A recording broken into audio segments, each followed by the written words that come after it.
welcome to this week's episode of Cast of Dice, a Warhammer podcast. With you today is myself, Joe, and Wayne. Wayne is also with me today. How's it going? It's just going to be us two talking to you guys today because this week tends to be the most relevant to us, I believe. We both have a lot to talk about today. As a longtime Chaos player, it's a good time to be alive. I'm sure Wayne would agree with me there. Oh, yeah. We've found out a lot over the past week or two. Pretty much all the rumors have either been debunked or they've been revealed. So all of them are definite now. There's no more guesswork. But my overall plan with Age of Sigmar has always been a Khorne army. From the very beginning, when I first got into Age of Sigmar, I wanted to make a Khorne army, and I started with Bloodbound. I started with Mortals, and I liked it. I enjoyed painting them, and they look awesome. Eventually, though, I shifted towards Demons, because Demons can be used in both games. It was very cost-efficient for me, and in a hobby as expensive as this, it's nice to be able to be cost-efficient every once in a while. So I'm very happy with this new tome that came out because it made Bloodthirsters very good. So now all the Bloodthirsters that I own can be used, and that makes me very happy because up until this point, Bloodthirsters have not been the best. They were okay in the old, I could say with quotations, iteration of Khorne Bloodbound, and in 40k they're near useless. But this new book does them some pretty significant justice, so I'm happy about that. Because of all this love that Chaos has been getting, my hobby progress is actually sped up. I've got a rough paint scheme finally pegged down. I've got a whole bunch of poor test Loyalist Marines sitting at my desk right now, colored in different colored paints. Most of them have so many layers on them that I can't even tell what they are anymore. So, only fitting for a follower of Chaos to be sitting here torturing Loyalist Marines. So I feel like that's pretty fitting. Pretty soon, though, I've got all the paints I need. I'm going to be able to bust out an entire army's worth of Chaos, so that's pretty good. Wayne, have you been doing any painting or hobbying? I know you had a couple sets of Shadow Spear. Yeah, I actually finished assembling my second half of Shadow Spear, and I pre-ordered... what did I pre-order? Abaddon, a box of Chaos Marines, Vigilus Ablaze, the updated data cards, and the Black Legion dice. Ooh. Oh yeah, I forgot about the dice. Their dice actually look wicked cool. They're not bad. I'm going to use them for command points or something. Yeah. I might use them for like important roles. Dramatic roles. Yeah, I'm surprised you got Abaddon. You were saying you weren't planning on getting him right away. Yeah, I couldn't resist. No, I don't blame you. Because my paint scheme isn't 100% locked in yet, I more so just have a few figured out and how to do them.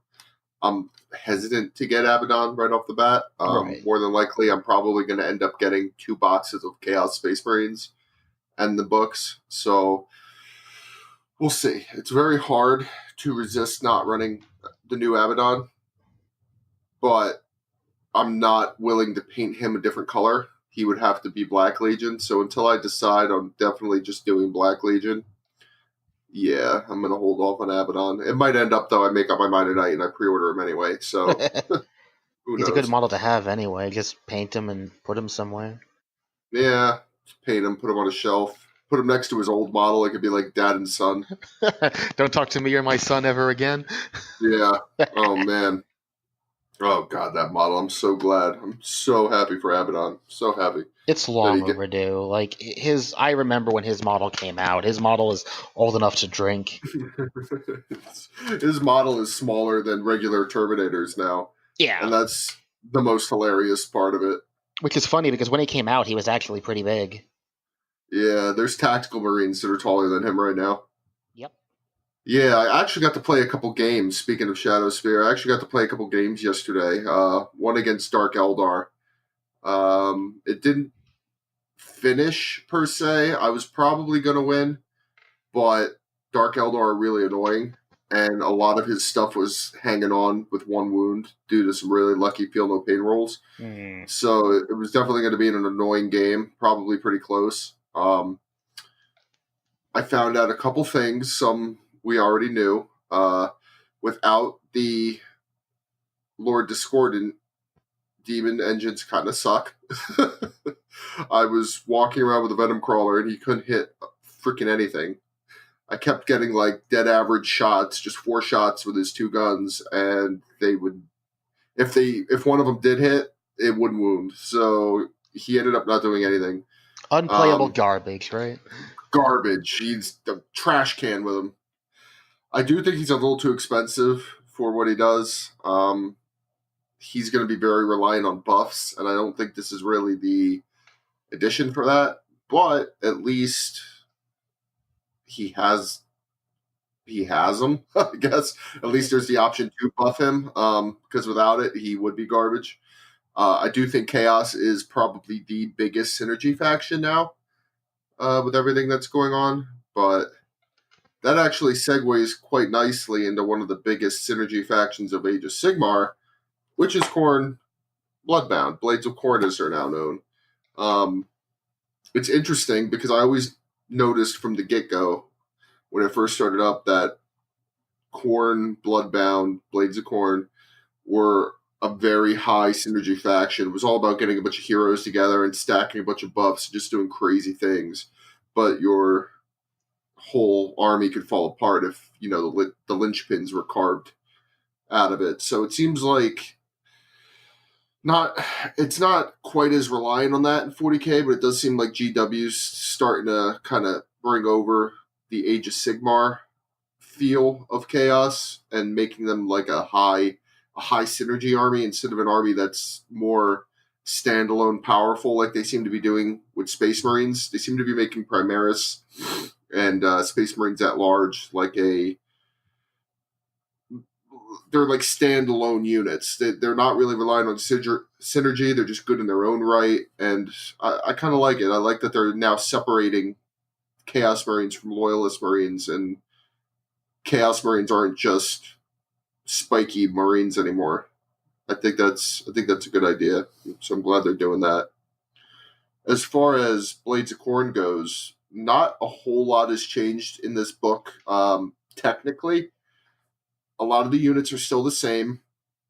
Their interactions become very different because of the additions of the new battalions, these new allegiance abilities, new access to command abilities, the Judgments of Khorne, which are also new, the whole totally not endless spells that Khorne now has access They're to. better than endless spells.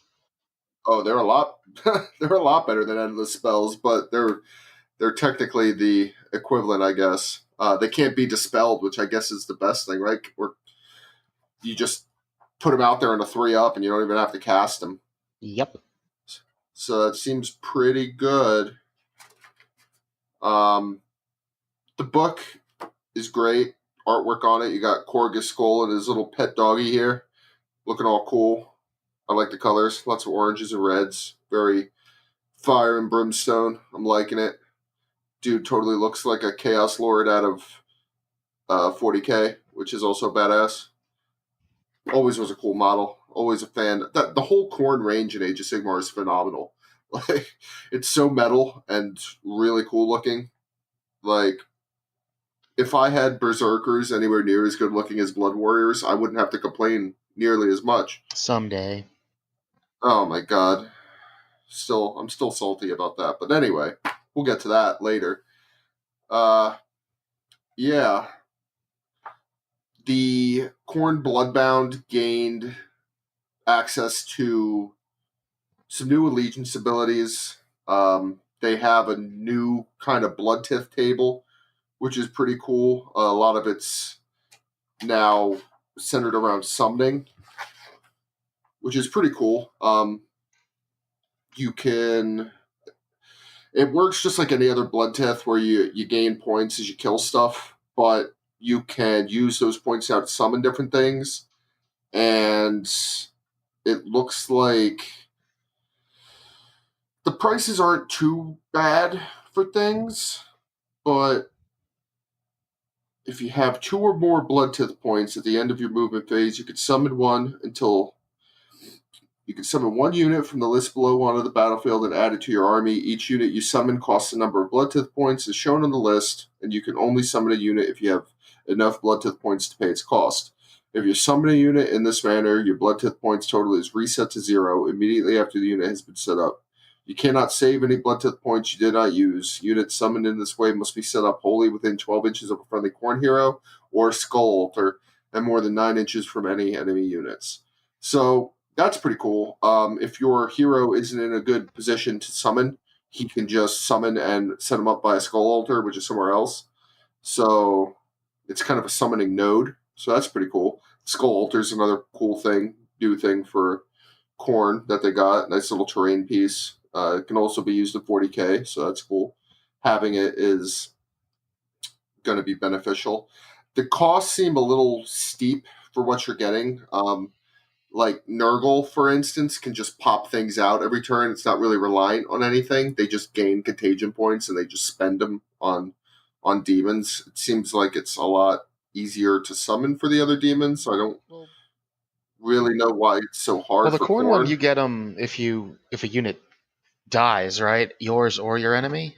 Yeah, I mean that's kind of the yeah, same because the maggotkin corruption is it's like if you have a Gnarlmaw, if you have guys in your zone, if you have guys in your opponent's zone, it's more situational.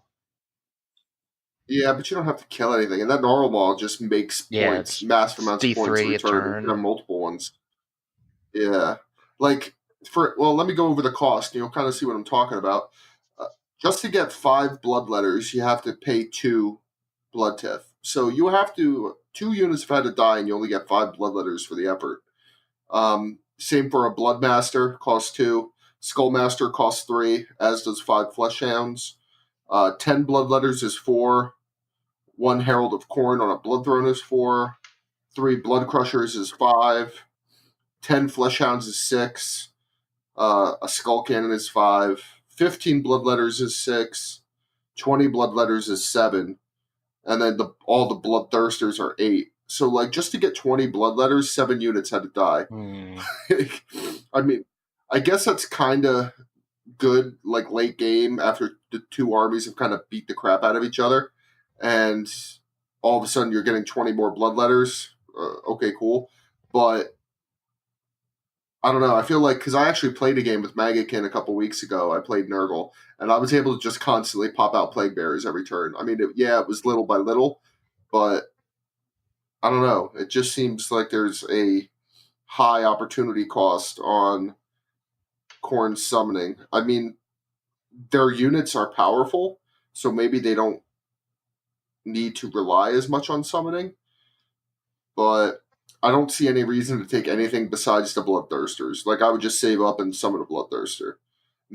Maybe 20 bloodletters, maybe. Yeah, like I played.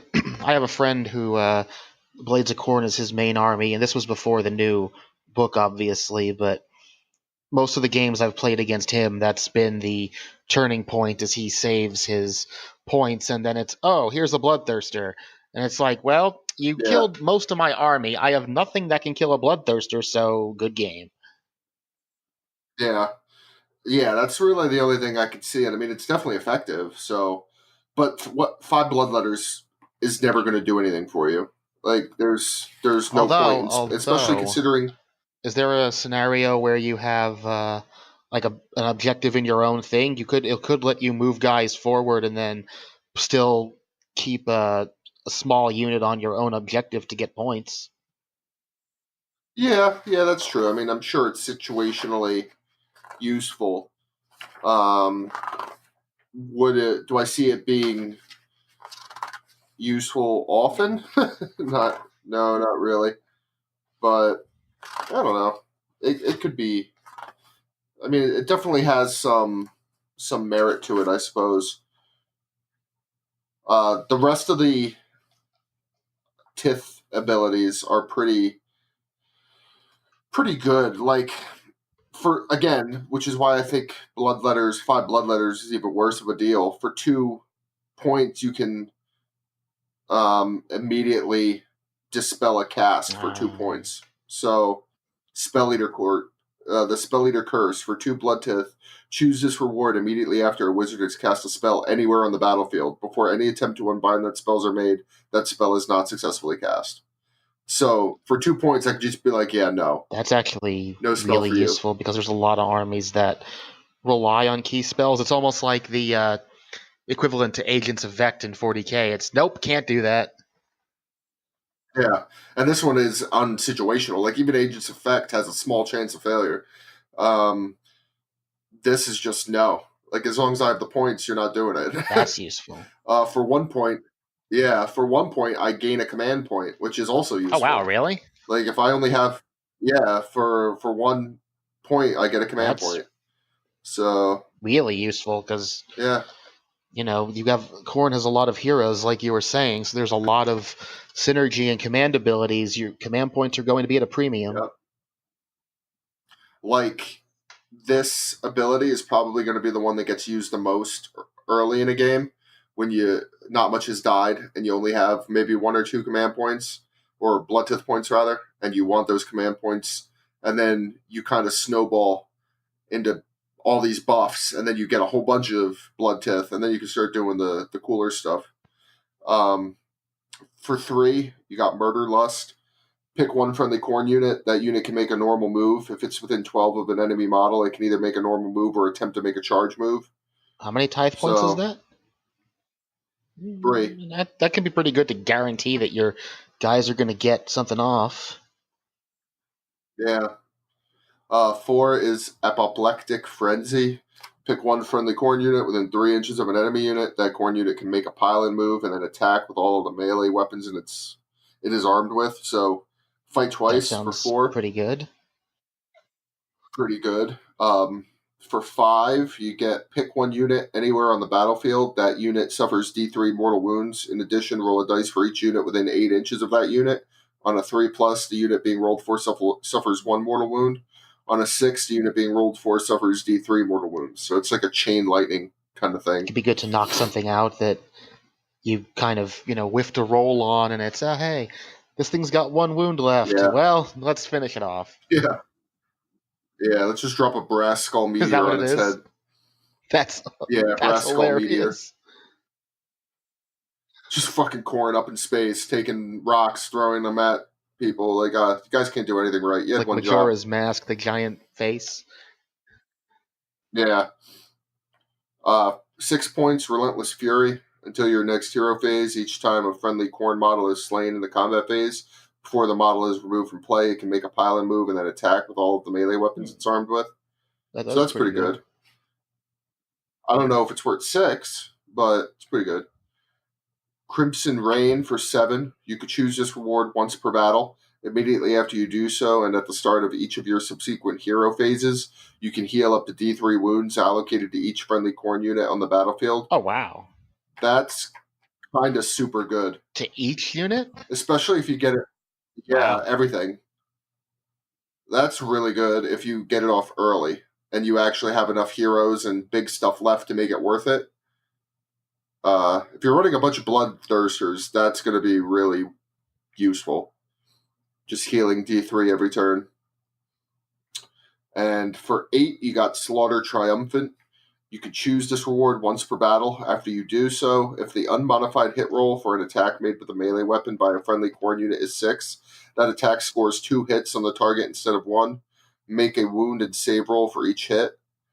That seems good with certain things. Synergizes really well with Bloodletters, who are already doing mortal wounds on an unmodified 6. So now you're doing mortal wounds and extra hits. Is their ability mortal wound instead, or is it mortal wound in addition? I believe it's mortal wound in addition. Nice. But I'm gonna have to look. Let me look right now.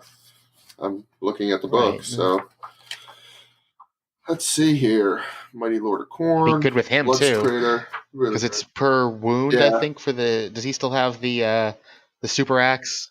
The reality splitting axe. Yeah. Yeah. Let's see.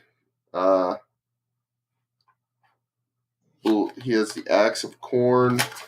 Where's Korgus Call? He's the one with the reality splitting axe. Oh, did they take it away from the Yeah. regular Mighty Lord? Oh no, he still has it. It's an ability. That's just not what the weapon's Ah, called. Reality. At the end of any phase, if any wounds inflicted by the axe of Khorne in that phase were allocated to an enemy model and not negated, and the enemy model has not been slain, roll a dice on a 5+. The enemy model is slain. So as long as it does some damage, yeah, you get the roll. there's a 1 in 3 chance it's just dead, which It's is always good when you do that hilarious. to like Nagash or somebody. Oh yeah, back in the day, in one of my early games, Age of Sigmar, I got to do that to a Celestin and Star Drake. That was pretty epic. These are all the mortals. Let's see here. Blood Crushers. Bloodletters. Okay. Decapitating Blow. If the unmodified hit roll for an attack made with a Hellblade is 6, that attack inflicts 1 mortal wound on the target in addition to any That's normal good. Then you damage. get one mortal wound Yeah. plus 2 additional. It's like an extra hit, right? So you do extra wounds. Yep. Yep. Never good. That's It's never a pretty bad good. thing. No, I mean, Bloodletters are pretty good, especially with how many attacks and how many buffs to their hit you can give them. They're doing a lot of damage because, again, like I just said, you can buff their to hit, and now you add like 1 or 2 to hit rolls. You're exploding on 4s now instead of 6s for that ability because it I think doesn't, it's at or does it say unmodified now. unmodified? Let me see. It used Yeah, to it does be say unmodified. not unmodified, but it seems like they're going towards that for almost everything. They just haven't updated. Like the Putrid Blight I think King's that's ability good. is I think that's still good. 6+. Mm, yeah. I think that's good though because bloodletters were stupid back in the day. I remember using hordes of them and just I was popping off mortal wounds on a 3+, and that's just no fun for anybody. So yeah, so that's pretty much all the blood tith. Not a whole lot's changed with it. A lot of those abilities are the same. Some of the like Spell Eater Curse was the same. I'm fairly certain Brass Skull Meteor is the same. Crimson Rain is actually the same, but I think it changed a little bit. Bloody Exemplar is new because command points are new. So Blood Tip seems pretty solid. I don't think you'll ever use it to summon. I don't think Khorne's going to be as big on summoning as the other demons are, outside of dropping the odd Bloodthirster on somebody's head when you have the opportunity. I think the other, I think the other abilities are way better. I think you'll be spending a lot of Blood Tith gaining command points and negating spells. So yeah, I don't think they're really going to be holding on to their points that much unless you just cascade and take out a bunch of things at once. So command traits are numerous. You've got ones for Khorne Mortals, Khorne Bloodbound, and Khorne Demons. The Khorne Mortal ones don't seem to have changed a whole lot. You got Arch Slaughterer. Each time an attack made by this general with a melee weapon slays an enemy hero or monster, you receive 2 Blood Tith points instead of 1. That could be pretty good. Khorne generals do like to be up in the fray, and monsters are somewhat They are abundant very nowadays. killy. So yeah, so you could probably get that one off. Unrivaled Bloodlust. At the end of your opponent's charge phase, if this general is within 12 inches of any enemy units, but not within 3, you can attempt to make a charge move with the general. So that's pretty good. You can kind of counter charge.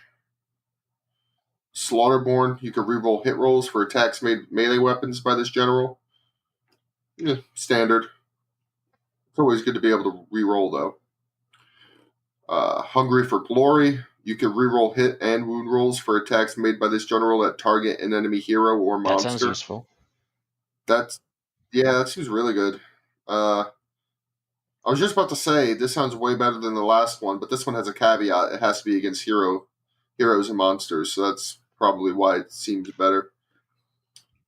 Berserker Lord. Roll a dice each time you allocate a wound or mortal wound to this general on a 5+. It's negated, so 5+, feel no pain. That's not. Oh yeah, That's always good. Yeah, I'm all about it. Throw it on a bloodthirster. Well, you can't throw Is it this one on a immortal? bloodthirster, but throw it on yeah, throw it on any hero that you want to put a command trait on. Seems pretty good. Violent Urgency. You can reroll charge rolls for friendly Khorne units that are wholly within 12 inches of this general when a That's charge roll is useful. made. That's useful. Wholly within kind of I think sucks, that's another but thing. They're moving everything it's to Holy Within. yeah, yeah. Get rid of the daisy chaining. I wish 40k would do more of that. Yeah, it's kind of hit or miss with There's a 40k. lot of things I wish. Yeah, there's a lot of things I wish 40k would take from Age of Sigmar. They're not using nearly enough of the good stuff. The Khorne Bloodbound command traits. You got Arch Slaughter again, which was also up top. Unrivaled Battle Lust, Slaughterborn. They're all the same as the mortal ones. And then they have Mark of the Cannibal. At the end of the combat phase, if any enemy models were slain by this general's attack in the combat phase, you heal a wound. Hey, buddy, cannibals are my thing. I mean, that's pretty good because it's That just is good. models. You can, as long as he's killing somebody, And he's he's gaining Khorne, so, wounds. So if that he's could be not pretty good. killing something, you're doing something wrong. Yeah, he's not looked on nicely in the Right. eyes of Khorne. Which is, speaking of Khorne and fluff and appeasing the gods, I was reading through the fluff in this book, not to get too sidetracked, but it's actually kind of cool. From what I know of 40k, Khorne doesn't really get involved in anything. Like, he's really angry, really strong. Everybody knows that. Like, he fought Scarbrand, obviously, and kind of ripped his wings off. But for the most part, it's not like Khorne is stomping around fighting in the mortal realm. Uh, From what I was reading in the fluff, Khorne actually is the only god who gets up and will fight the other gods in the great game. Like, he'll get up with his soldiers and start just slaughtering demons of the other gods, which is That kind is of kind of kind of cool. cool.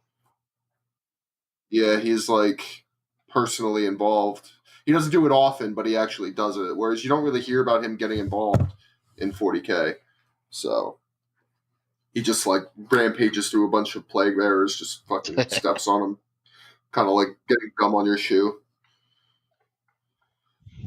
Now, Bloodsworn, while friendly Khorne mortal units are wholly within 16 inches of this general, they can use this general's bravery characteristic. So, kind of like a Dark Apostle type thing going on. Disciple of Khorne, add 2 to the attack characteristic of general's melee weapons. That's pretty good.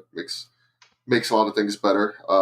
Again, for Mighty Lord of Khorne, more chances to get that reality splitting axe off. The Khorne Demon command traits, again, you've got Arch Slaughterer, Unrivaled Battle Lust, and Slaughterborn, but you also have Rage Unchained, which is add 1 to the attack characteristic of the general's melee weapons. Aspect of Death, if an enemy unit fails a battle shock test within 8 inches of the general, add D3 to the number of models that flee. That's pretty good. And it is pretty good. Devastating Blow, if the unmodified wound roll for an attack made with a melee weapon by this general is 6, that attack inflicts a number of mortal wounds on the target equal to that melee weapon's damage characteristic, and that attack sequence ends, so you do not make a wound or save roll. That could be kind of good for um, the Insensate Rage Bloodthirster, because his axe already kind of does that, so I feel like it would do it twice. That's a lot of mortal wounds just exploding everywhere. Artifacts seems pretty standard to what Khorne artifacts usually are. Axes, These are stuff the like that. mortal, yeah, collars for denying wizards. I mean, Brass collars Khorne are really always kind doesn't of a like his thing. wizards. No, and apparently neither does brass, because that's what always seems to be negating wizard stuff. So these are the mortal hero artifacts. You got Heart Seeker. Pick one of the bearer's melee weapons. You can reroll wound rolls for it. Collar of Contempt. You can attempt to dispel wizards if you have it. Blood Drinker. Pick one of the bearer's melee weapons. At the end of the combat phase, if any attacks made by that weapon caused a wound or mortal wound to be allocated to an enemy unit that was not negated, you can heal up to D3 wounds allocated to the bearer. So that's pretty good. Khorne's got a lot of healing, I'm noticing. So that could be pretty interesting. Their heroes seem like they'll be able to stick around as long as you don't kill them outright. Gore Cleaver. Pick one of the bearer's melee weapons. Improve the rend characteristic of that weapon by 1. In addition, if the unmodified wound roll for an attack made with that weapon is 6, double the That's damage nasty. characteristic. That's kind of cool. Yeah, that's pretty good. Especially on anything that has like damage. I think that's one of the ones my Oh, man. friend who plays Khorne was telling me about how cool it is. Yeah, Gore Cleaver's pretty cool. The Crimson Plate, you can reroll save rolls of 1 for attacks that Never a target the bad thing. bearer. No, never a bad thing. Always good to be able to reroll saves. Blood Rune. Each time an attack made by the bearer with a melee weapon slays an enemy hero or monster, you receive 1 additional blood tith. So that kind of synergizes with Arch Slaughterer.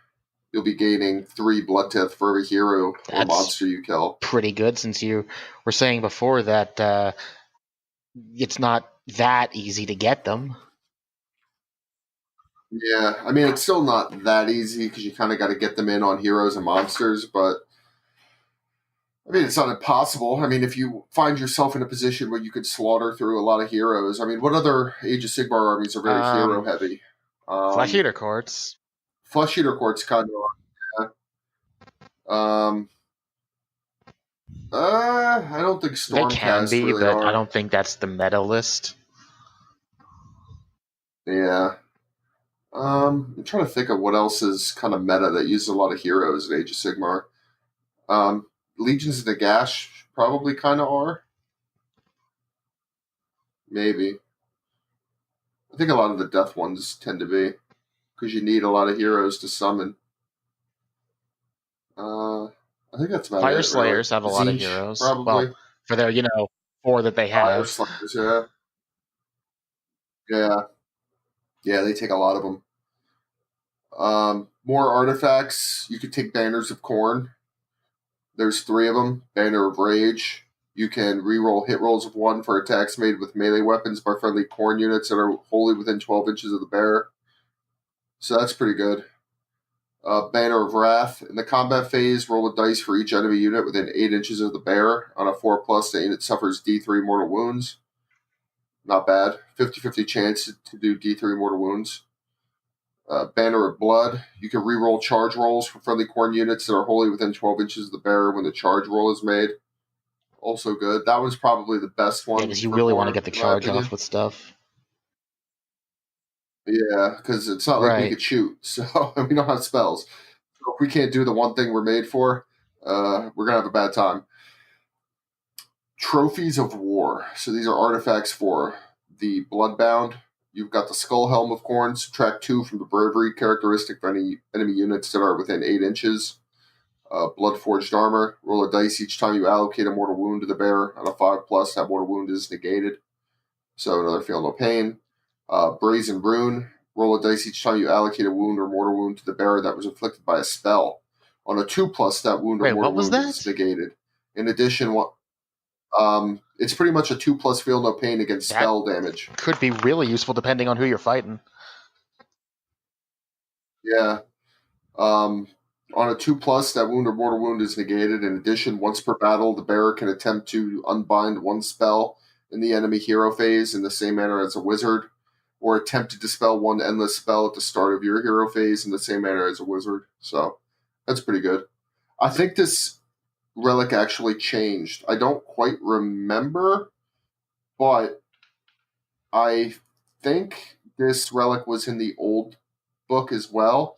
But when you used it to dispel, you lost the Feel No Pain. Now it seems like you get to keep it. So I'm not sure if that changed or not. I might just be remembering it differently. That does sound pretty good. It's still pretty good. I mean, 2+ against. And that's any like any time. It's not Tzeentch, like pretty much once a game or something. Now 2+, you always have that feel no pain. Right. You can deny once a game, uh, but yeah, Get it's just wrecked, 2+, Zinch. feel no pain. Yeah, so pretty good. Blade of Endless Bloodshed. Pick one of the bear's melee weapons. Improve the rend characteristic by 1. Mark of the Destroyer. Pick one of the bearer's melee weapons. Add 2 to the attack's That sounds characteristic of that nasty. weapon. Yeah, anything that could add a bunch of attacks is always going to be pretty good. And then the good old-fashioned Talisman of Burning Blood. Add 1 to run rolls for friendly Khorne units wholly within 12 when the roll is made. In addition, add 1 to charge rolls for friendly Khorne units. So that's really good. Talisman of Burning Blood is pretty much the go-to Khorne relic in both games. And I don't see that changing for Bloodbound. That seems pretty good. I mean, Brazen Rune is good if you know you're facing a lot of spell mortal wounds, but Yep. it's still pretty situational. Talisman of Burning Blood is always going to get you what you want out of your army. So I think that's going to be the go-to one if you have a Bloodbound hero. The demonic weapons. So these are for demons. You got Argath, the King of Blades. Pick one of the bearer's melee weapons. Change the to-hit characteristic of that weapon for attacks that target a hero to 2+. Death Dealer. Pick one of the bearer's melee weapons. Improve the rend characteristic by 1. Kartoth, the Blood Hunger. At the start of the combat phase, roll a dice. On a 4+, the bearer fights at the start of the combat phase before the players pick any other units to fight in the combat phase. The bearer cannot fight again in that combat phase unless an ability or spell allows it to fight more than once. That seems kind of weird. I don't really know why you would take that. Let me read that again. At the start of the combat phase, roll a dice. On a 4+, the bearer fights at the start of the combat phase before the players pick any other units to fight in that combat phase. The bearer cannot fight again in that combat phase unless an ability or spell allows it to fight more than once. Okay, I kind of get what its point is. I mean, it's not good if it's your turn and you charged, but if it's not your turn, he still gets to fight first. So on a 4+, It's good if you doesn't do seem that good. the But Gristle I guess Gore trick where they fight first and then fight again or whatever it is. It shuts that down. yeah, Yeah, doubly so if you kill them with it. So that seems pretty. Yeah, I guess it's got its uses. It kind of like went over my head at first. I was like, this sounds awful. Like, what does it even do? But I can kind of see its point now. The Hellfire Blade. Pick one of the bearer's melee weapons. If the unmodified wound roll for an attack made with that weapon is 6, that attack inflicts 1 mortal wound on the target in addition to any normal damage. So, Hellblade's Bloodletter ability. Harvester of Skulls. Pick one of the bearer's melee weapons, add 1 to the attack characteristic, and Foe's Bane. Pick one of the bearer's melee weapons. Once per turn, you can reroll 1 failed hit roll or 1 failed wound roll for an attack made with that weapon. That's pretty good. Kind of like a salamander's weapon. All about it. Rerolls are always good. Demonic Adornments. These are not weapons, but more so just items that they wear, I guess. You got the Crimson Crown. Once per battle, the bearer can use a command ability on their war scroll without a command point being spent. That's pretty good. Just being able to use free command abilities is pretty nice. Armor of Scorn. Roll a dice each time you allocate a wound or mortal wound to the bearer. Add 2 to the roll if that wound or mortal wound was caused by a spell. On a 6+, that wound or mortal wound is negated. So it's 6+ feel no pain, 4+ spell feel no pain. Not bad. Mark of the Blood Reaper. You can reroll save rolls of 1 for attacks that target the bearer. Collar of Khorne. Another unbind collar. Crimson Soulstone. Each time an attack made by the bearer with a melee weapon slays an enemy hero or monster, you can heal D3 wounds, so that's another healing. Relic and Mark of the Slayer. You can reroll hit rolls of 1 for attacks made with melee weapons by friendly Khorne units wholly within 12 inches of the bearer. So those are pretty good. Another big thing that Khorne gets, and it's not new, but it's one of their kind of unique things, is they get the Blood Blessings of Khorne. So these are cast by priests. You got the Slaughter Priests, and even the what's it called? The or is that a totem? I don't think what is that called? The Slaves to The War Darkness Shrine? unit. The War Shrine. I I think wouldn't that's a know. priest. I think it's It I could think be. it's a priest now. I think it's a priest, and I think it can cast these. Yeah, I'm fairly certain it's a priest. So slaughter priests and that can cast these things.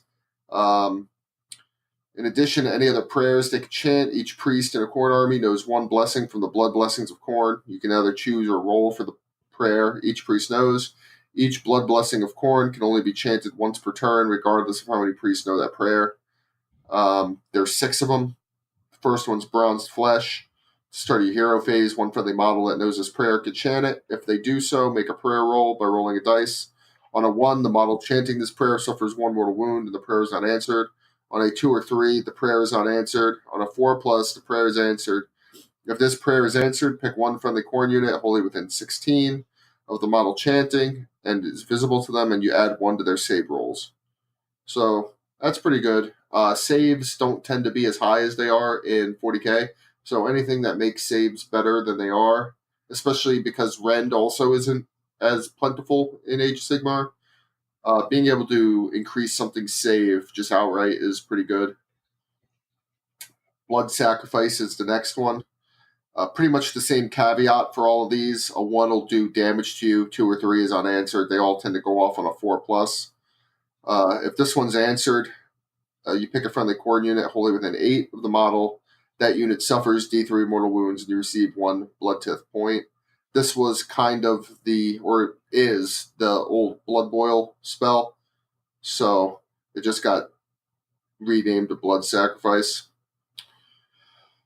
Resanguination, again, 4 plus. If this prayer is answered, pick a friendly Khorne hero wholly within 16 and is visible to you. You can heal them for D3 wounds. Pretty good. And it just specifies Khorne hero. It doesn't specify mortal or demon or anything. So there's a pretty good opportunity for like a That's bloodthirster to nasty. heal a lot in a single turn with all these with all these different healing things they have. I mean, depending on how fast you could get blood tith together, man, you could be healing like Wow. a bloodthirster like 9 damage a turn if you roll good enough so far from what I've seen. I mean, if you give them the healing trait with the healing relic and you got the Crimson Rain going off and then you hit them with resanguination, like they're healing quite a bit. You're going to have to a lot of these bloodthirsters you're going to either have to kill outright or they're going to just heal back up to full, no problem. Uh, the fourth one, Brazen Fury. Pick a friendly Khorne unit wholly within 16. Do not take battle shock tests. So, pretty good if you have a horde of blood breathers or bloodletters that might be wanting to flee. Killing Frenzy, again, 4 plus. Pick a friendly Khorne unit wholly within 16 inches of the model chanting this prayer. Add 1 to hit rolls for attacks made by that unit. So, that's really good. That's making your bloodletters hit better. It's not going to affect any of the unmodified explosions, but still, anything that gets you hit better is pretty good. So far, a lot of these are really good. I could see running multiple priests and using most of these spells. Bronzed Flesh is really good. Killing Frenzy is really good. Blood Sacrifice is really good. Resanguination is situational but good. Same with Brazen Fury, situational but good. Like if you're running 2 or 3 priests, I don't see any reason not to have at least all of these on one of them. They know 2, I believe. So the final one is Spellbane Hex. At the start of your hero phase, one friendly model that knows this prayer could chant it. If they do so, make a prayer roll. On the 4 plus, the prayer is answered. If this prayer is answered, you can dispel one endless spell within 16 inches of the model chanting this prayer. That's really good. Being able to just 50-50 unbind somebody's endless spell. All about it. And that brings us into the Judgments of Khorne. Khorne priests in a Khorne army can summon Judgments of Khorne, each of which is represented on the battlefield by 1 or more models. The war scrolls for the judgments are in here, so we'll go over them in a minute. Pretty much, A Judgment of Khorne cannot be attacked, affected by spells or abilities. It is treated as a friendly model by all armies for any other rules purposes. In order to attempt to summon a Judgment of Khorne, you must have a model for that Judgment of Khorne available that is not already in your army and on the battlefield. For example, if you have 2 Wrath Axe models in your army and both are on the battlefield, you cannot attempt to summon another Wrath Axe again until at least one of them has been removed from the battlefield. A Khorne Priest cannot attempt to summon more than one Judgment of Khorne in the same turn, even if they are different models. In addition, if a Khorne Priest attempts to summon a Judgment of Khorne and the Judgment roll is not successful, then no other Khorne Priest can attempt to summon the same Judgment of Khorne in that hero phase. So that's pretty interesting to know. At the end of each battle round, roll a dice for each Judgment of Khorne on the battlefield that you set up. Add 1 to the roll if there are any Khorne Priests from your army wholly within 8 inches of that Judgment of Khorne. On a 1 to 4, that Judgment of Khorne is removed from the battlefield. So it's kind of hard to keep them around unless you keep them near a Khorne Priest, it seems. But other than that, it doesn't seem too bad. I mean, being able to keep them around always seems nice, and their abilities are probably really good. The Skull Altar, you can reroll prayer and judgment rolls for friendly Khorne Priests, so it helps with that. If you have the priest up on the altar, you could just kind of keep him there. You get +1 to the roll, and you get to reroll it, so it's probably pretty easy enough to keep him around. You can keep it around on a coin flip at that point. A Khorne army, yeah. I mean, a Khorne army can include 1 Skull Altar terrain feature, so at least we only have to buy 1. We're not like Sylvaneth that has to buy like multiple Wildwoods, or Nurgle who has to buy multiple trees. At least Khorne is a bro and only makes me have to buy 1 mandatory terrain piece. After territories have been chosen, but before armies have been set up, you can set up the Skull Altar for your army. The Skull Altar must be set up wholly within your territory and more than 1 inch from any other terrain features. If both players can set up any terrain features before armies are set up, they must roll off, and the winner chooses who sets up their terrain features first. So yay, another pre-game roll-off. Who's going to set up their piece of terrain first? I don't know. I don't really know. I don't know. I'm torn on the whole terrain thing. I hate that they're practically mandatory, or else you're severely gimping yourself. The Khorne one actually doesn't seem that necessary. However, it's free, so there's literally no reason not to take it. Because having it is still a buff, but I don't think the army kind of relies on it as much as, say, Magakin rely on the tree, Sylvaneth rely on their woods. But even still, I pretty much feel like I need to have it. One of the bigger additions to this book, probably the biggest, is the addition of sub-factions now. You've got Reapers of Vengeance, the Bloodlords, the Goretide, and the Skullfiend tribe. So you can kind of choose to have your That is cool. army kind of belong to one of these sub-factions now, which is pretty cool. Yeah, each of them come with their own abilities, command traits, command abilities, artifacts. The first one, Reapers of Vengeance, their ability is Devour the Craven. If an enemy unit fails a battle shock test within 3 inches of any friendly Reapers of Vengeance demon units, add D3 to the number of models that flee. So they're kind of like Night Lords. They want to make people flee. So that's pretty cool. Command ability, Leave None Alive.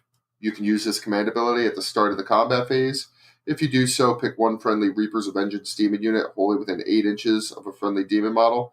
With this command ability, after that unit has fought in the combat phase for the first time, if it is within 3 inches of an enemy unit, it can immediately make a pile-in move and then attack with all of the melee weapons it is armed with for a second time. That is really good. Holy crap. Yeah. Pick 1 friendly Reapers of Vengeance demon unit wholly within 8 inches of a friendly demon model with this command ability. After that unit has fought in the combat phase for the first time, if it has been 3, an enemy unit may make. So yeah, that can essentially just make Bloodthirsters attack twice, which is nasty. Command Okay, so the trait. normal, if you pick A one, you Reaper of don't get Vengeance to pick general your must own have this command trait trait. instead of And one listed on does page yours have the 72 to artifact too? 73. Like, is the Uh, artifact pre? Okay, that seems to be the new thing. yeah. I think somebody mentioned the Stormcast is like that too, and Yes. Flesh Eaters are like that, so it makes sense.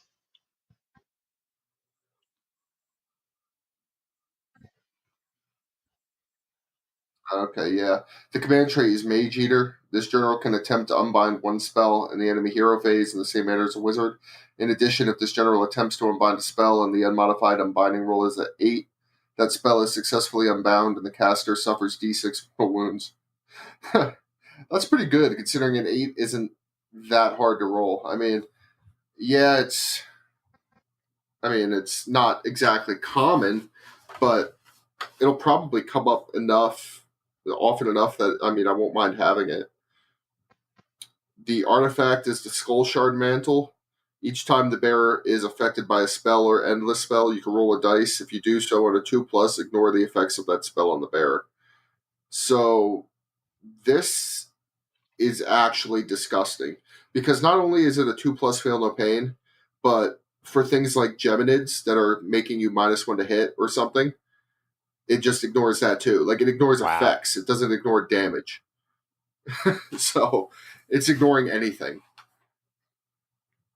So yeah, so any debuff, anything, damage, that's debuffs, really all of good. it, just on a 2+, you ignore it. Now here's yeah, I mean one thing I'm noticing, but it doesn't even matter because Khorne doesn't have its own mages.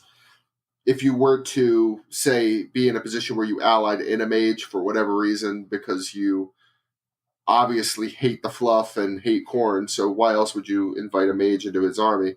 But if you did happen to be the kind of awful person to do that, Hmm. uh, you would you could you it says you can roll a dice, so you don't have to. I was gonna say it could keep you from getting affected by friendly spells, but that's barely ever gonna come up. That's just really good.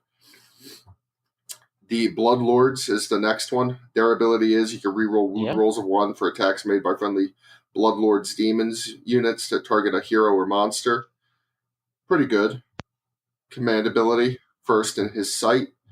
You can use this command ability at the start of the hero phase. If you do so, pick a friendly model with this command ability. You can heal 1 wound that's good allocated though. to each friendly Bloodlords demon unit wholly within 16 inches of that model. Yeah, Khorne's all about healing. Yeah, got to keep those bloodthirsters around somehow. Command trait, Slaughterer's Thirst. Add 4 inches to the move characteristic of this general. In addition, you can reroll charge rolls for this general. Holy crap. 4 inches is long. I'm just looking at all these. I'm like, I could put this on a Bloodthirster. I could put this on a Bloodthirster. Everything is going on Bloodthirsters. The artifact is the Halo of Blood. The bearer fights at the start of the combat phase before the players pick any other units to fight in that combat phase. The bearer cannot fight again in that combat phase unless an ability or spell allows it to fight more than once. So this is like that blood prayer, but without the caveat. You just do it. Yeah, You always fight first. So that's pretty good. Bloodlords seem pretty good. I'm actually interested in them. I might play them. That might be the what's their subfaction I color scheme? I play don't because remember I the like Bloodlords. how much they support bloodthirsters. Anybody that supports bloodthirsters is good in my book. Uh, I'm looking at their page. It doesn't really show me. Huh, It well, there looks you go. kind of like what my demons are painted as. It looks like kind of like an ashen black and gray with like glowy red runes and stuff. Yeah, so that was nifty. Quite a coinky dink. All about it. The next one is the Gortide.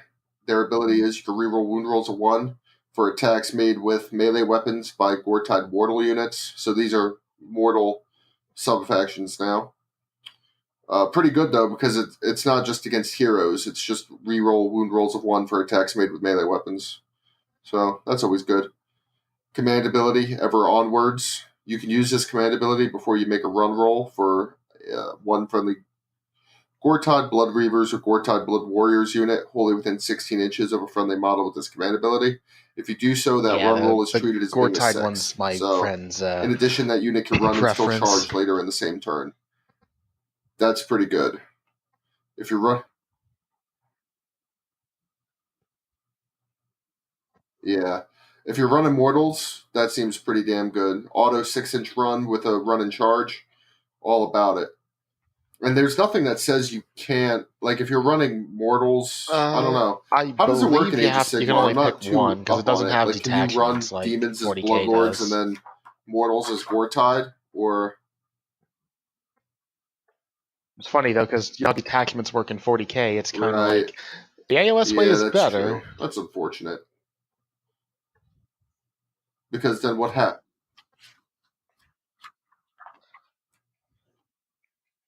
Yeah, I mean, yes, but because these are relegated to demons and then immortals, like if you put a bunch I of demons would into a have to see the book. I Bloodlords, don't know. like make them It's weird Bloodlords, with then the what do you do with all because the it's weird with mortals? Khorne because Are they like just there? the chaos stuff you generally have mortals, demons, or a mix. So if it's only Yeah, demon, I'm it gonna may have to look at restrict you that. to like I guess they would get it, but they wouldn't get any benefit because they're not bloodlords. I don't quite know because the Magakin don't have that. It was before they started giving everyone that.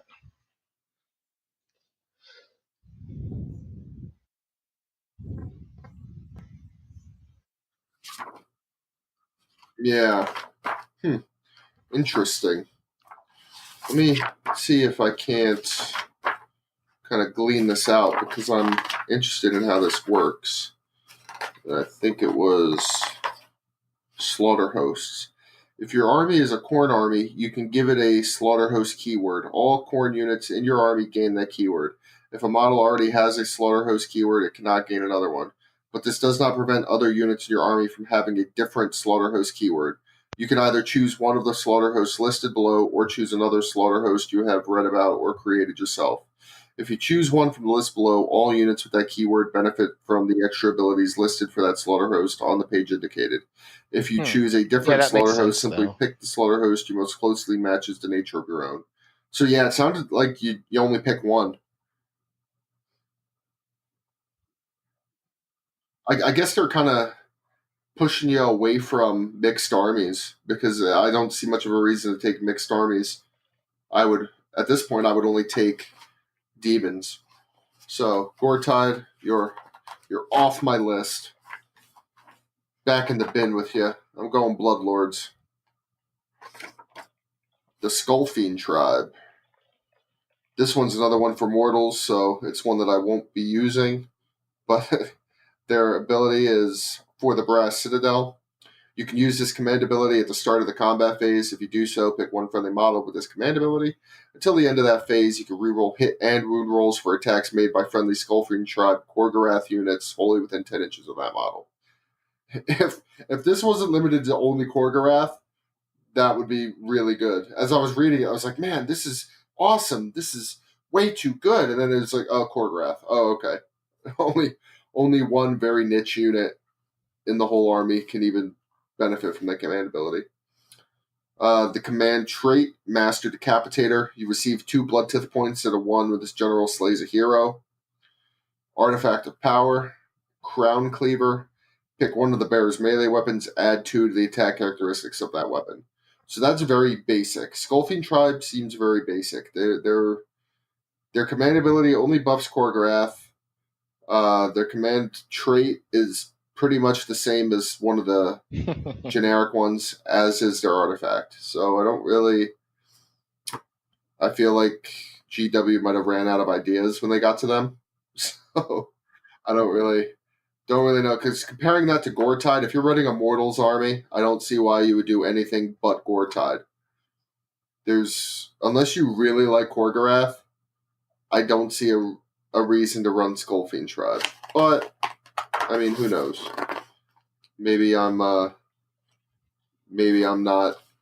seeing the benefit of it. I don't know. The rest of the book, pretty standard. You got some battle plans, the Bloodstorm, Feast of Skulls. Pretty interesting. I mean, a lot of people don't run these narrative missions, unfortunately, but they could be fun if you're interested in them. You got your Path to Glory. So, if you've got a Path to Glory campaign, all the rules for running your Khorne army will be in here, along with the warband tables, the rewards table, patronage of Khorne rewards. You've got all that. So you've got everything you need to do a nice little narrative campaign, which is always good. The war scrolls, obviously, are all in here. No reason to go over all these war scrolls because most of them haven't changed much. And they're up for free on the app by now, so you can kind of just go in there and check out the war scrolls. Some things changed, not a whole lot. Scarbrand changed a little bit. His Carnage, I feel, changed a tiny bit. You only get one attack with it. Do not use the attack sequence for an attack made with Carnage. Instead, roll Good a dice. Lord. The target unit suffers 8 mortal wounds if the hit roll is equal to or greater than the Carnage value shown on the damage table below. If the roll is 6, the target unit suffers 16 mortal wounds. So if on the first turn he gets in, he Carnage goes off on a 1+, because if Scarbrand didn't fight yet, Wow. he starts as incandescent, so he's automatically at the Is that only one bottom attack, or is that multiple the attacks? table. So Carnage goes off on a 1+. Okay. And you've got a 1 in 6 chance of just doing 16 mortal wounds to something. That Wow. Carnage is only one attack. However, Khorne gets a lot of things that add attacks to people. So, yeah. So if you have 4 Carnage attacks, because you can easily get up to 4 attacks with Carnage, you can roll 4 dice. A lot. That's a lot of mortal wounds that you might be doing.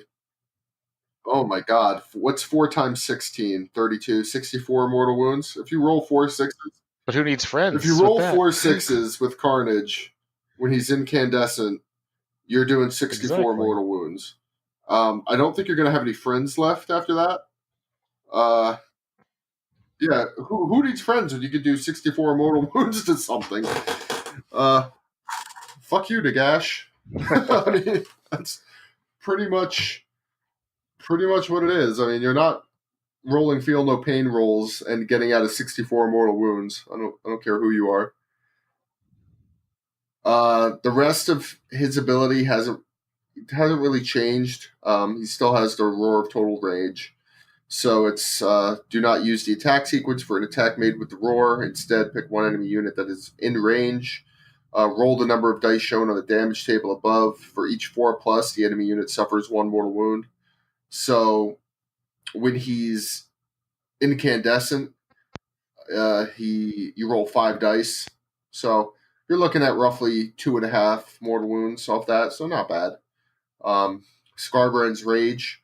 From the second battle round, if this model is on the battlefield and did not attack in at least one of the combat phases of the previous battle round, when you look up a value on this model's damage table, the model is treated as having suffered 13 wounds. So he's automatically at his best, because Scarbrand gets better as he gets damaged. So that's another thing that makes him pretty unique, in that he gets better the more damage he takes. He gets 5 rolls with the Roar. With Slaughter, he gets 9 attacks, and Slaughter's pretty good. 9 attacks, 4 to hit, 3 to wound, -2 rend, 3 damage apiece. So those are pretty good, especially with all the hit buffs going around. Scarbrand will be doing quite a lot of damage, and then Carnage obviously is 1+. So yeah, he changed just in that his mortal wound output went through the roof. It doesn't look like a whole lot of the battalions changed. There's kind of a mega battalion, the Blood Legion. Blood Legion consists of the following War Scroll battalions: you'd have to take a Blood Host, which is a smaller battalion, so 1 Bloodthirster, 7 or more units of Bloodletter Heroes, or Bloodthirsters, Bloodletters, Blood Crushers. So pretty much 1 Bloodthirster and 7 units of Khorne Demons. The ability for that is Come at the Slaughter. You can reroll charge rolls for units from this battalion while they are wholly within 16 inches of any Bloodthirsters from the same battalion. So you're rerolling charges, and then for Blood Legion, you need that, and then 3 to 7 of Murder Hosts, Blood Thunder Stampedes. So you need a lot of War Scroll battalions. This one won't really see much play because it's just too big. But if Blood you do Legion, run it with you have units to from this scream at battalion, people use if you their use decapitating that. blow ability. It inflicts a mortal That's a wound wow on an joke. unmodified wound roll of 5 instead of 6. So Bloodletters get I buffed did. in it. Pretty. Right. As we're talking about toy figures, right? I don't play WoW. Nerd.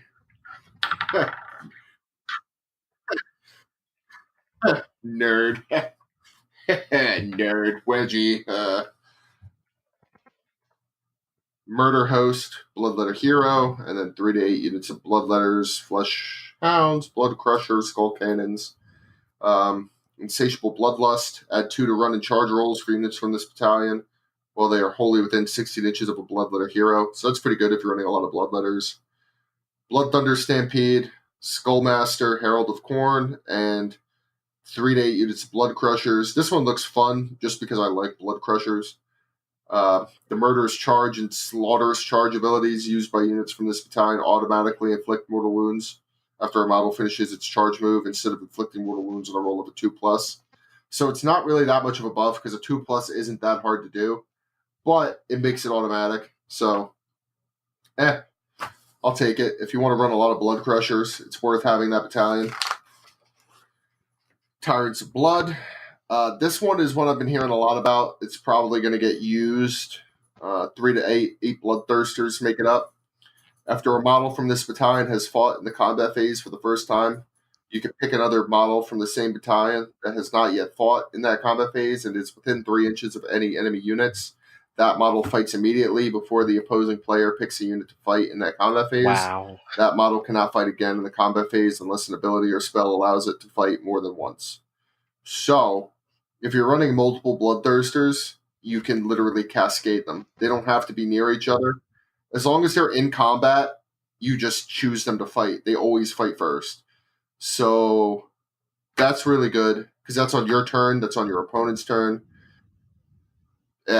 I mean, that's pretty good. I mean, on your opponent's turn, it seems like because of the wording, they'll still be able to fight with something first, but then after that, all your Bloodthirsters are going to get to cascade because after a model from this battalion has fought in the combat phase for the first time. So that does seem pretty good. Because it's they go, you go, they'll still get their first activation, but then you can activate with all your Bloodthirsters after that. So that seems pretty good. Could be bad. Yeah, it could be bad for the one Bloodthirster who may or may not get killed because of that activation, but the rest of it, I mean, you can't go wrong when you could just cascade Bloodthirsters. I mean, it's kind of hard to deal with. You got the Blood Hunt, Karanak, Wrath of Khorne Bloodthirster, and 3 to 8 units of Flesh Hounds or Blood Crushers. Khorne's Hunters add 1 to wound rolls for attacks made by units from this battalion that target a hero. Could be alright. Kind of have to run too many Flesh Hounds for my liking. Gore Thunder Cohort, 1 Herald of Khorne on Blood Throne, and 3 to 8 units of Skull Cannons. You can reroll hit rolls for attacks made with missile weapons by Skull Cannons from this battalion that are wholly within 12 inches of a Herald of Khorne on a Blood Throne. That could be kind of good if you want to run Skull Cannons. I mean, Skull Cannons aren't that great, but they're not terrible. So if you want to run them, you might as well run them in this battalion to make them a little better. Let me see what they hit on normally. The Skull Cannons are hitting on 3+. They're actually decent in Age of Sigmar. They're not. My friend just messaged me to tell me that they hit on 3+, wound slingshotted 20 Blood Reavers with 5 attacks apiece, they only have one rerolling attack, everything. But, I mean, And apparently the Skull Grinder is, and I quote, fucking dumb. He killed so many heroes today. Apparently so.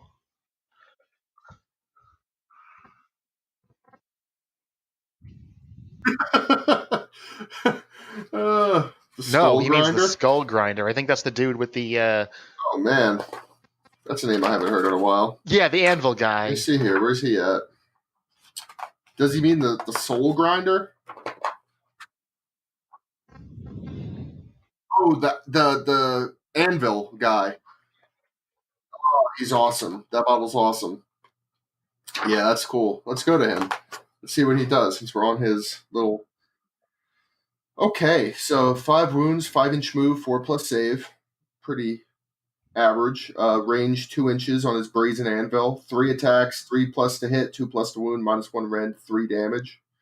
That could be really good if you give him that uh, relic that gives him an extra rend and doubles his damage.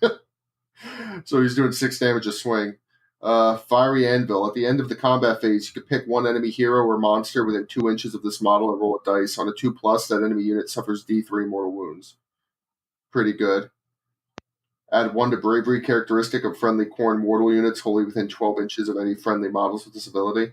So he must have buffed him up insanely and just sent him in and let him do work. I mean, at 3 damage a pop, he is going to kill I'm not most sure if he heroes. gave anything. Especially depending on if you should ask him what relics he gave him. Let me ask him since he's on. Because I have a feeling he likely gave him one that increased the rend or something. Yeah, you'll have to let me know.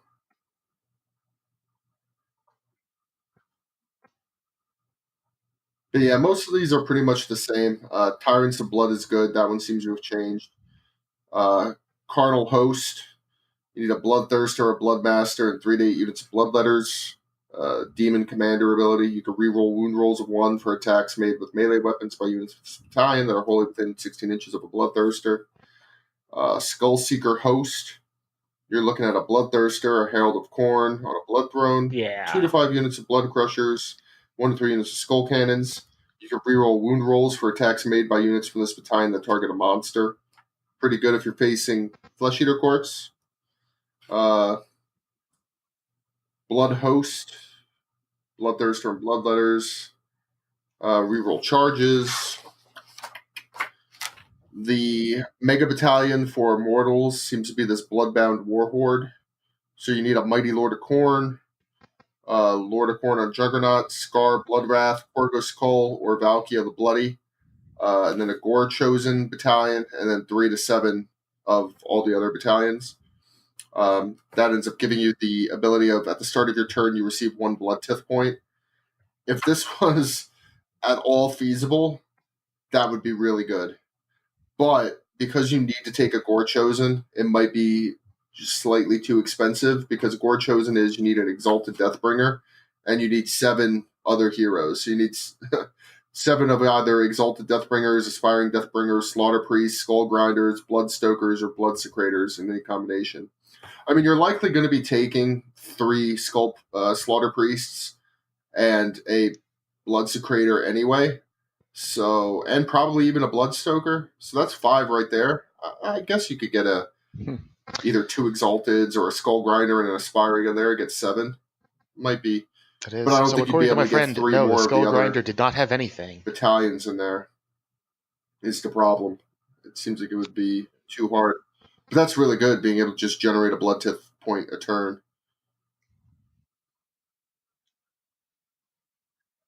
Huh. Interesting. He must have rolled really well then, because, I mean, 3+ to hit and 2+ to wound ain't bad, and depending on how many attacks he had, I mean, I'm sure he was putting out some good damage. But it's only Rend -1, so he must not have been making any saves on his heroes. But, hey, good on him. The Skull Grinder is one of the coolest models in the game, so I'm all about it. Gore Pilgrims doesn't look like it changed. This is one of my favorite War Scroll battalions in the first book. Got the Blood Secretor, 2 to 3 Slaughter Priests, 1 to 2 units of Blood Warriors, or 1 to 2 units of Blood Reavers. Add 8 inches to the range of the loathsome sorcery and Rage of Khorne abilities used by the Bloodsecrator. So that's really good because the Rage of Khorne is the +1 attack banner.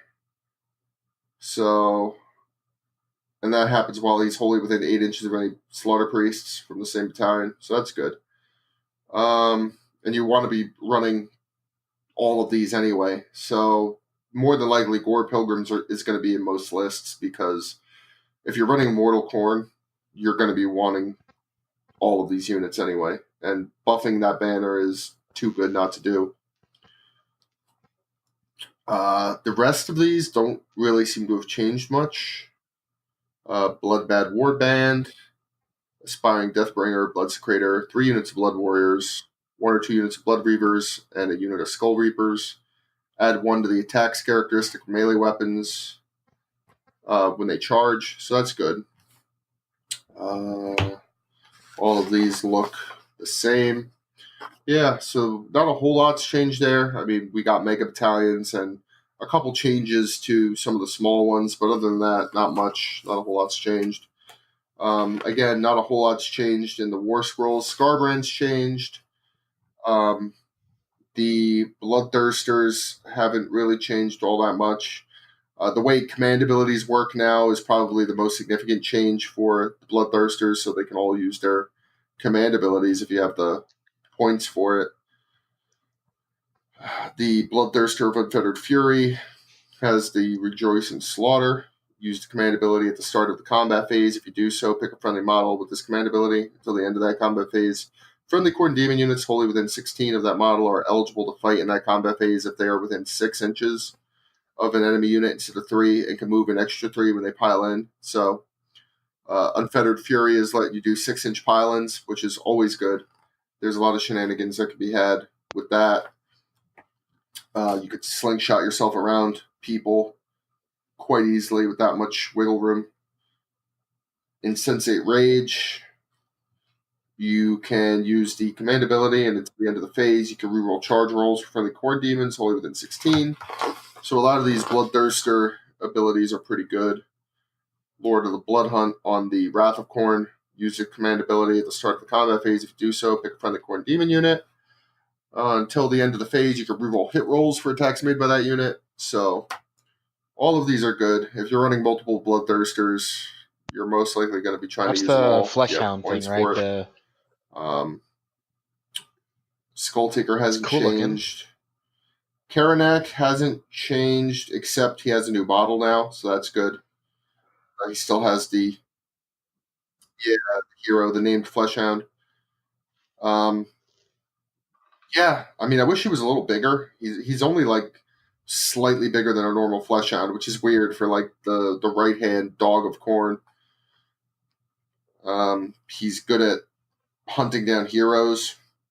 You can reroll charge rolls for him. He can attempt to unbind spells. After you set up an army, you pretty much choose a hero on the other side, and you can reroll hit wound rolls for attacks made against that hero. And once per game during the hero phase, you can use Call of the Hunt. During the hero phase, you can summon 1 unit of 5 Fleshhounds to the battlefield and add it to your army. If this model is within 8 inches of its quarry, the summon unit must be set up wholly within 8 of the model and more than 9 inches from enemy units. The summon unit cannot move in the following movement phase. So, once per battle, he can summon 5 more dogs and hopefully try to kill a hero that he might have cornered. So that's pretty good.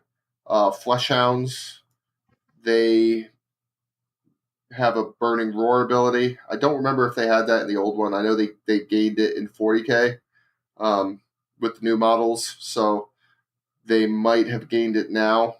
But either way, 2+ to hit, 4+ to wound, no rend, 1 damage. So 1 attack each. So if you have a unit of 5, it's 5 little shooting attacks at 8-inch range. Not terrible. It's always extra damage to get through. So Right. if you have to I kill think they everybody with it, FAQ'd cool. that, or I guess they updated it now in the book, but it was FAQ'd before. 1 in every 5 models in this unit can be a Gorehound. The model is armed with a Burning Roar. Oh, so only the 1 in 5 models get the Burning Roar.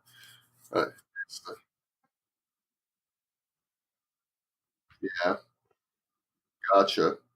Yeah, they can also attempt to unbind because they have the Collars of Khorne, but you can add 1 to unbind rolls if the unit is 10 or more models, so that's pretty good. And Unflagging Hunters, you can reroll charge rolls for this unit, so they're pretty good. I mean, their stats are decent too. They get 4 attacks apiece, 3 to hit, 4 to wound, 1 damage. Reroll charges. They're pretty cheap, so taking a lot of them isn't a bad idea. They could definitely get in there and do some work. Bloodmaster and Skull Taker each got new models. They haven't really changed much. The Bloodmaster seems to have the same stat line: 4 attacks, 3 to hit, 3 to wound, -1 rend, 1 damage. He's got the Decapitating Blow ability, so unmodified 6s are inflicting mortal wounds. His ability, the Bloodlust Flow, in the combat phase, after this unit has fought in that combat phase for the first time, you can pick 1 friendly Bloodletter unit that is wholly within 12 inches of this model and is within 3 inches of an enemy unit, which is not yet fought in the combat phase. The unit you pick must fight immediately instead of being picked to fight later in the combat phase. So the Bloodmaster can kind of kick off a Bloodletter cascade, which is pretty good. He always had that ability though, so that's not nothing new. It's just interesting. He's 5 wounds, 4 up save. He could probably benefit pretty well from some of those prayers that give him a better save. Rocking the 3+ save would be pretty good for him. Bloodletters haven't changed. They still can add 1 to hit rolls if their unit is 20 or more. So they'll be 3+, 3+, -1, 1 damage. Blood Crushers are 4 wounds each, 4+ save, 8-inch move. They have the Decapitating Blow ability as well. 1 model in the unit is a Blood Hunter. He has more attacks, so he has 2 attacks instead of 1. Murderous Charge on 2+ to do mortal wounds if they make a charge, so not much has changed there. Blood Throne is still pretty bad. Probably not going to get taken outside of any sort of battalions that make you take it. He heals himself if he happens to do wounds in melee. He has to, when he uses the at the double, forward to victory, or inspiring presence command abilities, the ability has a range of 12, even if this model is not a general. So he can use basic command abilities, but he's not that great. Skull Cannons, we already talked about them a little bit. You can add 1 to the hit rolls if the target unit contains 10 or more models, so they'll be hitting on 2s. Skull Cannons don't seem that bad in Age of Sigmar. I mean, they're only 1 attack each. They're still probably a little expensive, not really worth taking. Their damage is D6, so even if you do hit, there's a chance you could only do 1 damage. So it's as nice as D6 damage seems in the overall scheme of things. It's kind of meh. It still has the same ability of it can attack with its missile weapons in the combat phase, so not much has changed there. Korgus Cole hasn't changed. Till the end of the phase, you can roll hit rolls for attack hit rolls of 1 made for Gore-Tide units. So, yeah, Korgus Cole is only usable in Gore-Tide, it seems. His command ability only benefits Gore-Tide units, and he can help them reroll hit rolls of 1. He still has the Reality Splitting Axe and the Collar of Khorne. His stat line hasn't changed. Yeah, he's still 6 wounds, 3 up save. So that's pretty good. Looking through this book, not much else has really changed on the mortal side of things. There's a lot of good combos now with these guys. I mean, their old stat lines weren't bad. A lot of them didn't really need to be updated. So, being that a lot of them can use command abilities now, instead of only 1 command ability being able to be used a turn, that changes things quite a bit. A lot more synergy can happen. A lot more buffs are being thrown around now with the addition of the Judgments of Khorne, the Shadow Spear guy, Blood Tith changing, and Slaughter Priests being as good as they are. You got War Scrolls in here for Garrick's Reavers and Magori's Fiends, the little squads that came out for those little squads. Nothing's really changed about them though. You got Riptooth, which is a special flesh hound, but he's literally no They're cool. different That's than the all I other know. ones. Skull Reapers, 4 attacks. I think that's more than they had before. I think they gained an attack there. Everything, yeah, everything else has stayed the same with them. It seems. Um, you can reroll hit rolls for attacks made by this unit if a target unit has 5 or more models. Murderers to the last. Do not take battle shock tests for this unit. In addition, roll a dice each time a model from this unit is slain by an attack. Attack made with a melee weapon. Before that model is removed from play on a 5+, pick one enemy unit within 1 inch of the slain model. That unit suffers D3 mortal wounds after all of its attacks have been resolved.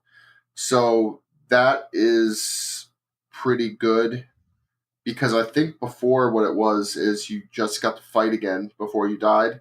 Now it's just on a 5+, you do mortal wounds.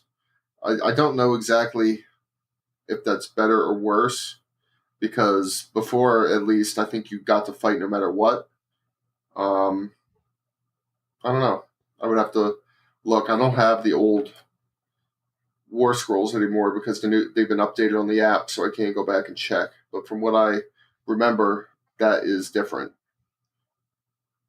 Wrathmongers still seem the same. They add attacks to other Khorne units. Add 1 attack while they're within 8 inches of Wrathmongers. If a model in this unit is slain before it is removed, roll a dice for each enemy unit within 1 inch of that model. Add 1 to the dice roll if 2 or more models from the enemy unit are within 1 inch of the slain model. On a 1, nothing happens. On a 2 to 5, the enemy unit suffers 1 mortal wound. After all of its attacks have been resolved. On a 6+, the enemy unit suffers D3 mortal wounds after all of its attacks have been resolved. That's the same pretty much ability as Skull Reapers. Wrathmongers are just better. I don't really understand what the point of Skull Reapers are now. They don't even have more attacks. Their attacks are higher quality, I think. No, they're about the same. Wrathmongers have a worse to hit, but that's about it. But they're at least doing guaranteed mortal wounds when they die, practically. I mean, they just need to roll a 2 or better. So there's that. Other than that, the rest of the War Scrolls pretty much seem the same. Now we get to the War Scrolls that actually mean something, which are the Judgments of Khorne. There are 3 of them. These are new. The first one is the Hexgorger Skulls. So, Hexgorger Skull is a single Judgment of Khorne that consists of 2 models. If it is removed from play, remove both models. Summon Hexgorger Skulls. At the start of your hero phase, 1 friendly Khorne priest can attempt to perform this judgment. If they do so, make a judgment roll by rolling a dice. On the 3+, the judgment roll is successful. If the judgment roll is successful, set up both Hexgorger Skull models within 6 inches of each other and wholly within 8 inches of the priest. The abilities are Compelled by Hate. When this judgment is set up, the player who set it up can immediately make a move with it. In addition, at the start of each of their subsequent hero phases, the player who set this judgment up can make a move with it if it is still on the battlefield. When you move this judgment, it can move up to 8 inches and can fly. Both models from this judgment must finish any move within 6 inches of each other. Subtract 2 from casting rolls for hit wizards while they are within 12 inches of any Hexgorger Skulls. In addition, if a wizard attempts to cast a spell while it is within you don't get that spell anymore? Of the Hexgorger Skulls, and the casting roll is an unmodified 8, then the casting attempt is not successful. The wizard no longer knows that spell, and each wizard within 12 inches of that Judgment of Khorne suffers D6 mortal wounds. Yeah. So, yeah, that's kind of funny. You just don't know it. It just takes the spell away and then hurts everybody around you. Yeah, so that's pretty funny. I mean, really good against Tzeentch too, because they have so many wizards running around. If they happen to roll an 8, they're hurting every wizard around them. So, pretty cool. Bleeding Icon is the next one. The judgment roll for this one's a 4+. It's got the same movement rules. They have to be within. You could place it within 8 inches of the priest, and it moves 8 inches and can fly. It has Crushing Retribution as an ability. After this model has moved, each unit that has any models that passed across and each other unit that is within 1 inch of it at the end of its move suffers D3 mortal wounds. So that's pretty good. Sigil of Doom. If a unit fails a battle shock test within 3 inches of any models with this ability, add D3 to the number of models that flee. So not only can you hurt a bunch of things, you can also do extra mortal wounds to other things. So that seems pretty good. I mean, for a coin flip, that's not bad. Would I take it over Hexgorger Skulls? Probably not, but there's nothing wrong with it. The final one is the Wrath Axe. It seems that on a 5+, it's successful. So this one would probably want the Skull Altar around to make it more possible, because you add 1 to the roll. Or you re-roll it, one or the other. But either way, it makes it slightly easier, because a 5+ is kind of hard. When it's set up, it can move 8, it can fly, it has to be within 8 of the priest again. Hatred's Edge is the ability. After this model has moved, roll a dice for each unit that has any models that passed across. On a 2+, that unit suffers D3 mortal wounds. Then the player that set up this model picks one enemy unit within 3 inches of this model and rolls a dice. The enemy unit may be one that this model passed across. On a 2+, that enemy unit suffers D6 mortal wounds. So,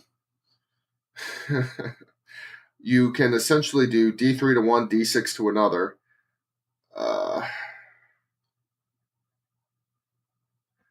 It can, from the way I'm reading it, it sounds like you can do both to the same unit. As long as it moves over 1, you do D3. Then the player that set up this model picks one enemy unit within 3 inches of this model and rolls a dice. The enemy unit may be one that this model passed across. Yeah. So on a 2+, the enemy unit suffers D6 mortal wounds. So you could do up to 9 mortal wounds to a unit just because you passed it over. So that's pretty good. Reality Cleaved is the other ability. Subtract 1 from hit rolls for attacks made by units within 3 inches of this model. This ability has no effect on Khorne units. Which one is the giant bleeding skull? It seems harder to get off, but the payoff seems pretty big for this Wrath Axe. That just looks cool. This it's is a probably skull. The it's like the most metal thing ever. A skull that's bleeding from its eyes. Because it doesn't. That would be the Hexgorger Skulls. So,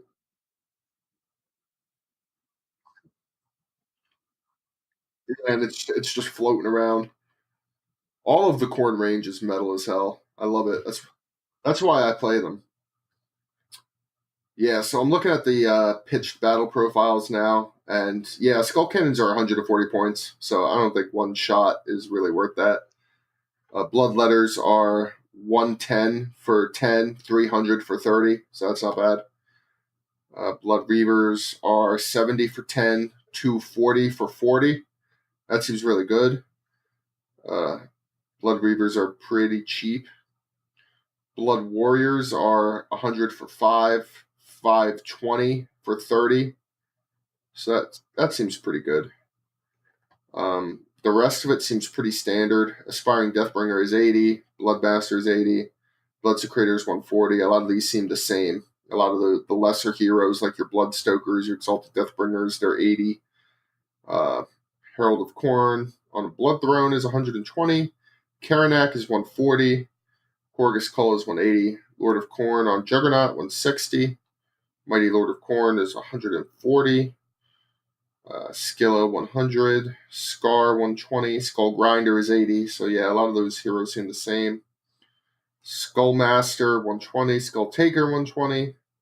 Slaughter Priest is still only 100. That seems pretty good. Slaughter Priest is really good. Valkia, 120. The Bloodthirsters seem to have gotten a slight points decrease. I think Scarbrand actually went up, though. He's 400 now. Bloodthirster of Unfettered Fury is 300. Insensate Rage is 280. And Wrath of Khorne is 320. So that seems about right for what they are and what they do. Blood Crushers are 140 per 3. Fleshhounds are 100 per 5. Korgorats are 100. Mighty Skull Crushers are 180. Skull Reapers are 180. Wrathmongers are 140 per 5. Garrick's Reavers are 60 for the 5 guys. Riptooth is 40. And Megori's Fiends is 80. So not a whole lot seems to have changed in the points. I mean, things might have went up or down by a matter of 10, 20 maybe. But nothing's really standing out to me as way cheaper than how it was originally. A lot of the heroes are still 80 points. Slaughter Priest is 100. The Blood Secretor is 140. I think he used to be 120, but I don't 100% remember.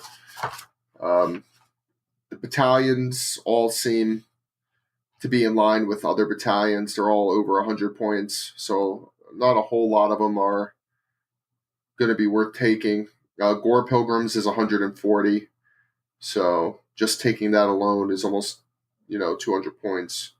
So you're not really going to be looking to take a whole lot of battalions. The Judgments of Khorne all seem pretty fairly priced. The Bleeding Icon and the Hexgorger Skulls are only 40 points, and the Wrath Axe is 60. So you're always going to be able to make room for some of those judgments. There's no reason not to.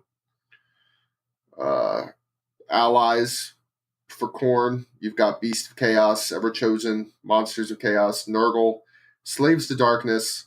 Slaanesh units cannot be taken as allies for a Khorne army. That's cool. Thank you, GW, for remembering that Khorne does not like Slaanesh. I wish 40k would learn that and stop letting me have Khorne and Slaanesh marked Chaos Space Marines in the same army. That pisses me off. I am a fluff player that happens to be somewhat competitive. I want my army to be good, but I also want it to make sense. And a lot of times that doesn't make sense, but it is what it is. But yeah, that's pretty much it. I mean, all those points bring me to the end of the book. My overall thoughts on the book are that it's really good. I think it's going to shape up quite nicely. I think it's going to shake the meta up quite a bit. There's not a whole lot to say about it because Khorne's a very straightforward army. So what they do really good now. And having access to these judgments are really going to put them in line with the rest of these armies. They have tech against a lot of the top armies in the meta right now. I don't think Daughters of Cain can win a fist fight against Khorne. Legions of Nagash is going to have a lot of trouble casting spells against Khorne. Flesh Eater Courts, another army that got a recent bump. A lot of their gimmicks are directly countered by Khorne. So that's going to be pretty interesting. And Flesh Eater Courts are a army that wants to kind of get entrenched, and Khorne wants that too. So if a Flesh Eater Courts player wants to keep throwing to hard units of ghouls at you and feeding you blood tiff, Gristlegore Monster Mash list, but so as somebody who hates that anyway, I say good on that. So from what you heard about Khorne, I mean, what do you see about their... Exactly, it's a gimmick list, so...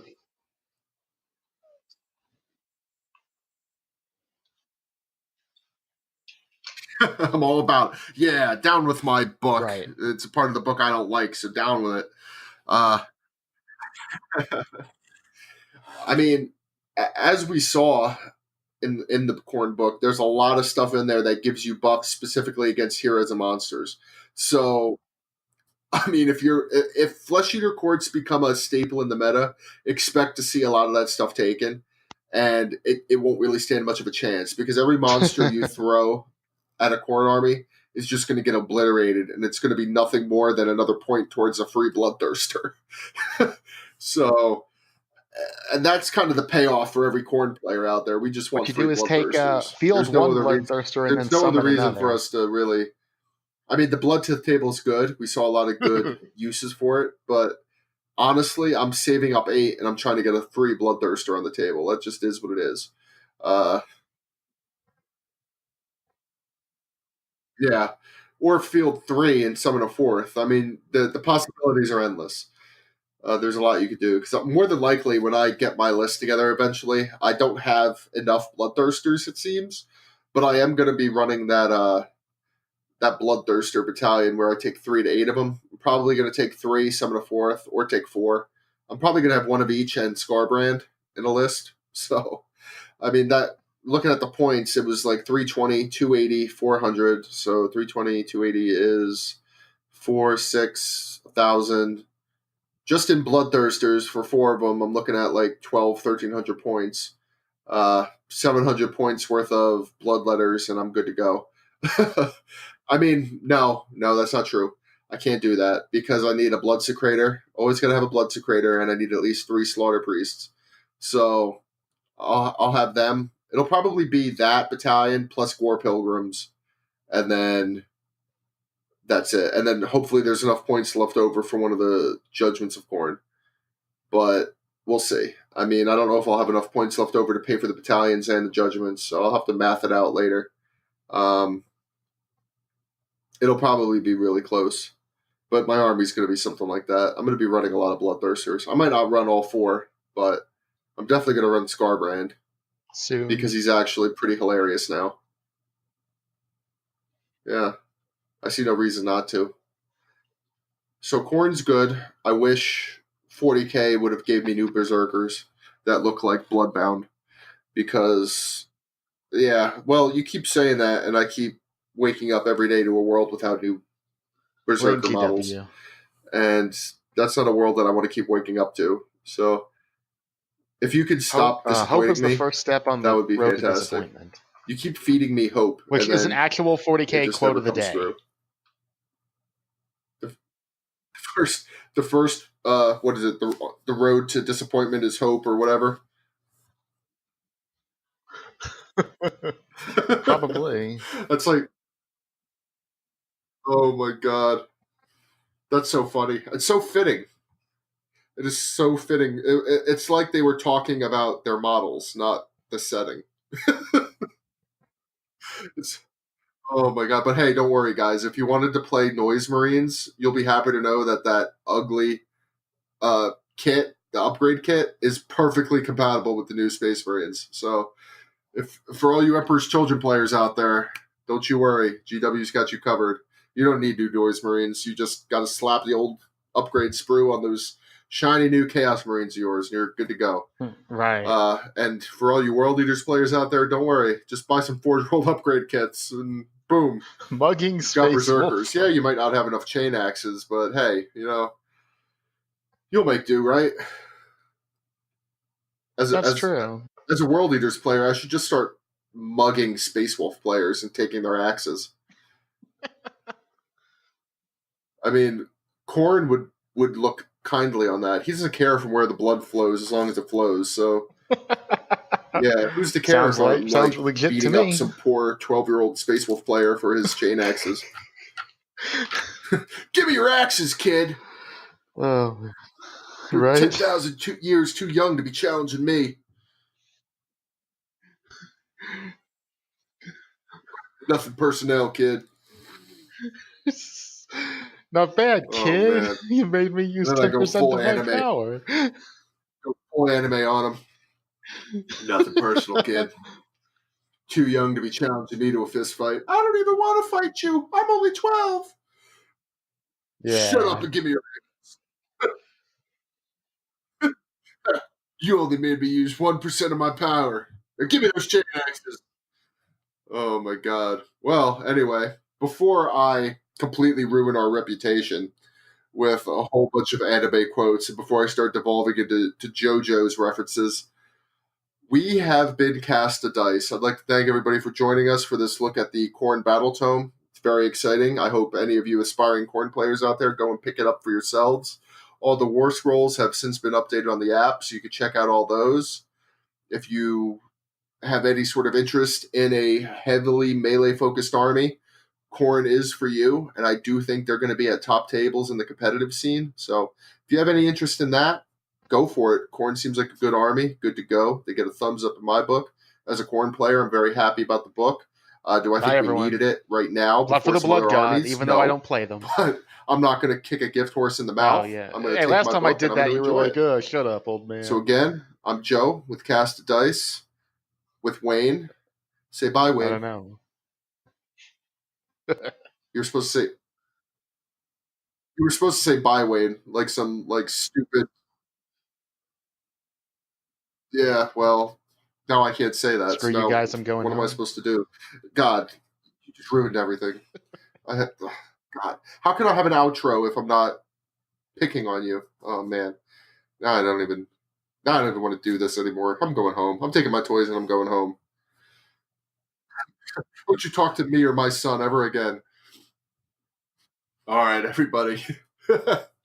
We're Cast the Dice. Thanks again for joining us this week. Come back next week. We'll be talking about the Chaos releases. The new Codex will be out. Vigilus Ablaze will be out. All sorts of new models will be out. We'll have plenty to talk about.